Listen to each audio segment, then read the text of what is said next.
Sub-Saharan Africa in particular, where we're very focused, I mean, that's one of the most data sparse areas of the world, particularly with respect to agriculture. I think it's very sobering when you go to Africa, you go to meetings around investment planning, around policy, about research priorities. It is sobering and quite shocking, the amount of information and the amount of opportunities they have, the resources they have to transform what data they can get into useful information to guide those decisions. We've been given the resources and the sort of analytical space to try and really tap the best and brightest minds we can to create the new tools and data sets that we need to target those decision makers. The ultimate beneficiaries are these poor farm households that are really struggling with their food security, with their livelihoods. They need to be able to be more food secure, to have more incomes, to have more opportunities. The more productive we can make their time and their investments, so they're not spending all their time growing the food they need to eat, but can actually use less land and less labor to generate what they need for food security, to get some surplus into the market, but then also to free up time and money to do things which probably have a higher return economically and in the long term. We have to think of ways of reinvigorating investments in R&D, both here in the US and in Africa and elsewhere in the world. We also have to be smarter about the way we spend the dollars we do have. Transforming the productivity is not just an agricultural sort of solution, it's also a solution, we think, and history has shown, I think, to being the underpinnings of development beyond agriculture. To do any sort of analysis, and in the end it is about economic and socio-economic decisions and investment decisions and policy decisions that we're trying to inform. You need to understand more than the economics of that to make, you know, the type of analysis we try to do, to interpret what are the possibilities for some types of interventions. You have to recognize and take account of the heterogeneity, the variability in time and space of the systems and the people, the sort of livelihood that you're trying to inform.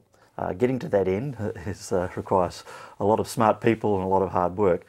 And essentially what we have is a fusion of many disciplines. So it's not just economists, but it's economists working together with crop modelers and geographers and agronomists and plant pathologists and so forth to bring all of their special expertise together. One of the challenges we've come across, I think, in implementing our dream is that, you know, strangely enough, we don't know all of the opportunities to use the information we're generating. We're learning all the time about the demand for information and information in ways that we have not traditionally thought about presenting it.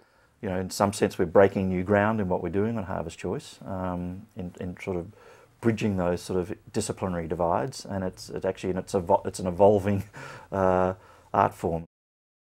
A very key sort of aspect of our work is understanding the importance of location in the attributes of agriculture, knowing what the climate and soil, the distance from market, the prevalence of poverty in those locations. So, you know, regions within Kenya, for example, respond quite differently to different interventions than if you thought about the country as a whole.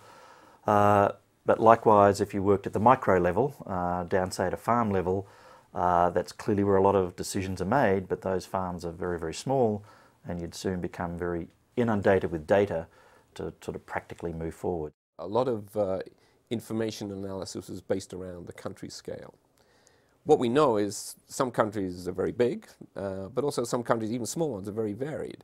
So we need to look beyond that. One of the big breakthroughs that we had was to actually take this what we call a gridded approach. So we take like a 10 by 10 kilometre view of the world and try and implement a lot of our modelling and analytical work at this, what we call a meso level. We can recognise that some areas are flat and hot and dry, and other areas are, you know, cool and wet, and, you know, some have good road access, some have lots of people. You know, we can start to distinguish those things at a subnational level. The more location specificity you can get, the better you're able to address the consequence of interventions, not just on our primary target, which is raising the productivity of smallholder farmers, but also what might be the consequences then on freshwater biodiversity, on soil carbon, on water supplies.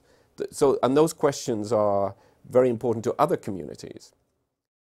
The Gates Foundation are putting lots of investments and lots of research bets down with very little information in hand, or lots of anecdotal information, and we're trying to systematise and codify that information.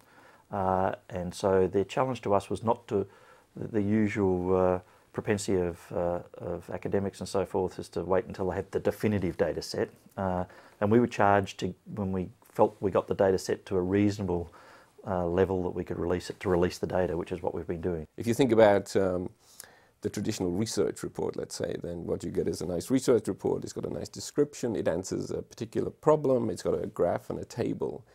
What we're trying to do is sort of unleash innovation by allowing people to access the data and tools that went into that report. So we're still going to do the report, but what we're allowing others to do is to take those tools and that data and put those to use to their problem, which is probably a different one than the research question that was asked. Once we feel we've got a set of data that represents an improvement over often no data, we release it, but with the idea that putting it up on the website and exposing it to sort of critical peer review, we've got the tools and spend a lot of effort and time going back and revising and re-releasing new versions of the data. Our brief is not to develop data sets or not to develop cool modelling tools or not to publish academic papers, is actually to try and improve decision making.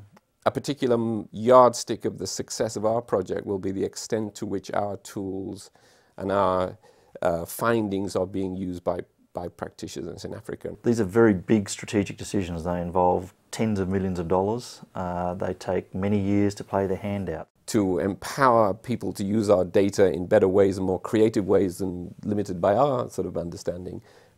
Getting those tools, designing those tools, appropriate tools that are relevant for them to use, has really become a key part of what we do. The data sets that we're putting together are trying to reflect that complexity, but also point the way to really targeting your interventions in ways that hopefully in 20 years' time we'll be looking back and we'll have sown the seeds and we'll be well along on a green revolution in Africa compared to the situation we have today.